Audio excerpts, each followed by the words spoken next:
हमने अभी सुधारा है। केवल मस्जिद गिराने में ही नहीं बल्कि बंबई में हुए बम्बई दंगों, नहीं, मुंबई।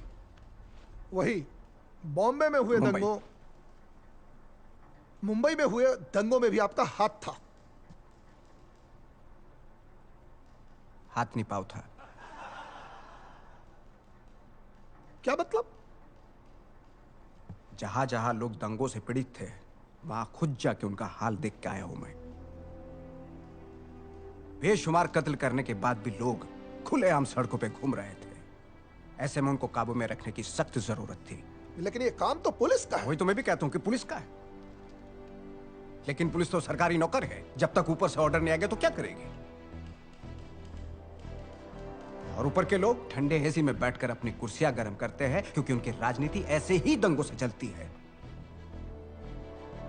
अगर इस देश में पुलिस को अपना काम करने के लिए छोड़ दिया जाए तो आधा घंटा भी नहीं लगेगा देश को दंगों से मुक्त करने के लिए।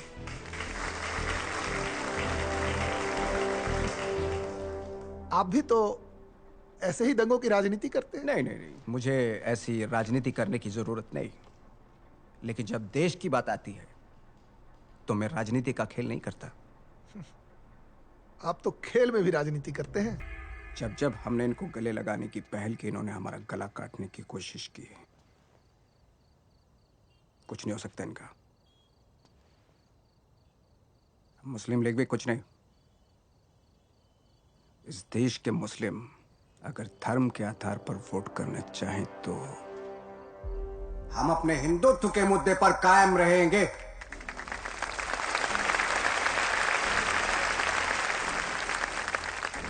अरे पट्टू की औलाद बन के मत जियो, मर भी जाए तो परवाह नहीं। अरे वोटों के लिए इतनी लाचारी। जब इलेक्शन आता है तो इनको मुसलमान याद आता है। आज के बाद जो हिंदुओं की बात करेगा वही हिंदुस्तान पे राज करेगा।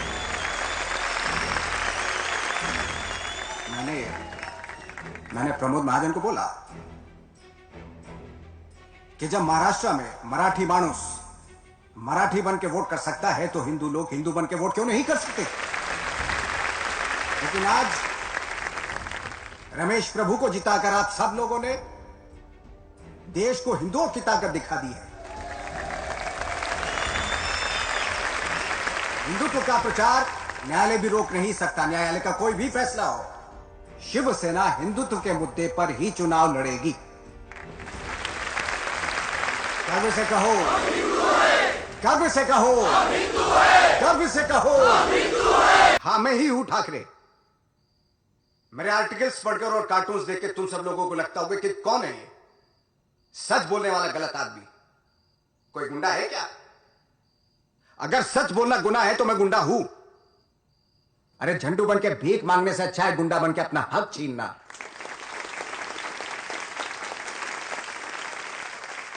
आदमी की ताकत और उसकी हिम्मत, उसकी छाती कितने इंच की इससे तय नहीं की जाती। उसकी ताकत होती है उसके दिमाग में, जो हमने गिरवी रख दिया है। फिर वो चाहे मुगल हो, अंग्रेज हो या कोई बाहर वाला।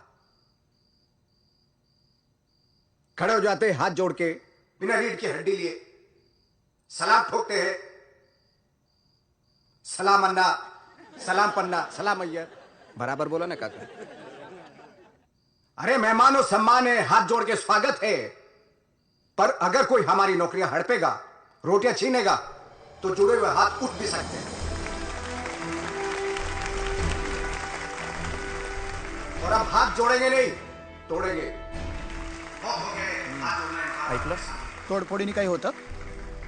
साले बाहर वाले, दक्षिणात्य, साउथ वाले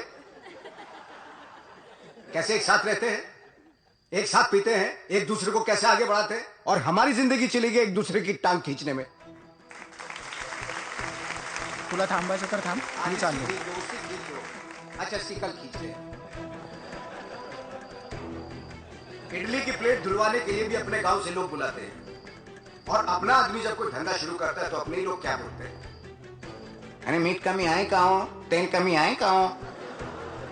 अरे अपने ठंडे तेल का दिया कब जलाओगे जो बरसों से बुझा पड़ा है?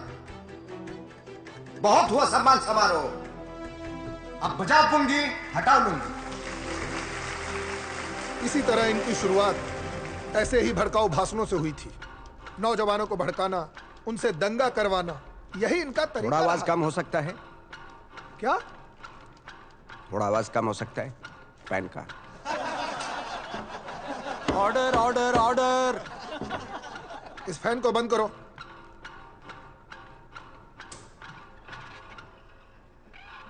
चीजें जब बिगड़ जाती है तो बहुत आवाज करती है। कितनी उम्र है आपकी?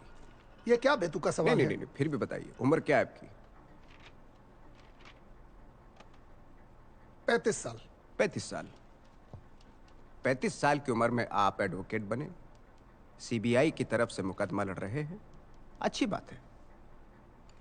ये आज आप इसलिए खड़े हैं क्योंकि आपकी शिक्षा अच्छी हुई है। लेकिन आपसे ज्यादा पढ़ लिख कर भी जिसके माँ बाप भूख से अपने बेटे की राह देख रहे हो, तब पता चलता है कि पेट की आग क्या होती है। जब वो आग मिटती नहीं है ना, तो पूरे समाज को जला डालती है। Silence please. आप हमेशा से हिंसा के समर्थक रहे। नहीं नहीं नहीं, ये तो एक्शन पे रिएक्शन तो होगा ही। अरे कौन सा औरंगाबाद? उस औरंगजेब की कैसी याद? अगर किसी को याद करना ही है तो उस भूमि पर संभाजी महाराज को याद करो, कोई औरंगाबाद नहीं। आज से इस भूमि को संभाजी नगर कहेंगे।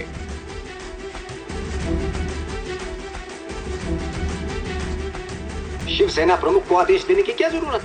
किसी भी महिला की तरफ नजर उठाने की हिम्मत नहीं होनी चाहिए। यह जिम्मेदारी मेरे सैनिकों की है। अगर इस देश से प्यार करना गुनाह है तो मैं गुनहगार हूं। अगर लोगों की भावनाओं की कदर करना गुनाह है तो मैं गुनहगार हूं। कानून के लिए लोग नहीं, लोगों के लिए कानून है। मुझे हमेशा से ही देश ने कटघरे में खड़ा किया है। मैं सही हूं या गलत, इसका फैसला आपने देश की जनता करेगी, क्योंकि सबसे ऊपर मैं एक ही अदालत को मानता हूं और वो है जनता की अदालत। आपके इस पूंजीवाद की वजह से जिन लोगों की रीढ़ की हड्डी पिस चुकी थी, मैंने उन्हें सीना तान के खड़ा रहना सिखाया। यह है मेरा गुनाह?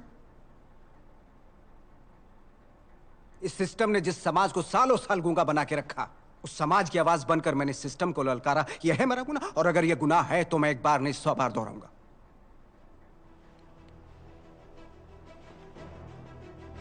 व्यवस्था में कुछ एक तय समय के बाद हथियार उठाना जरूरी बन जाता है। मैं एक कलाकार था, पहले मैंने अपने ब्रश को हथियार बनाया, पर जब वही लोगों को न्याय दिलाने में असमर्थ हुआ, बिल्कुल हमारे न्याय व्यवस्था की तरह, तो लोगों को न्याय दिलाने के लिए हर संभव हथियार उठाना जरूरी समझा, वाजिब समझा। और यह देश के इतिहास में पहले भी हो चुका है। यस, आई प्लीड गिल्टी। और इस गुनाह के लिए आप मुझे फांसी की सजा भी दे तो भी स्वीकार है।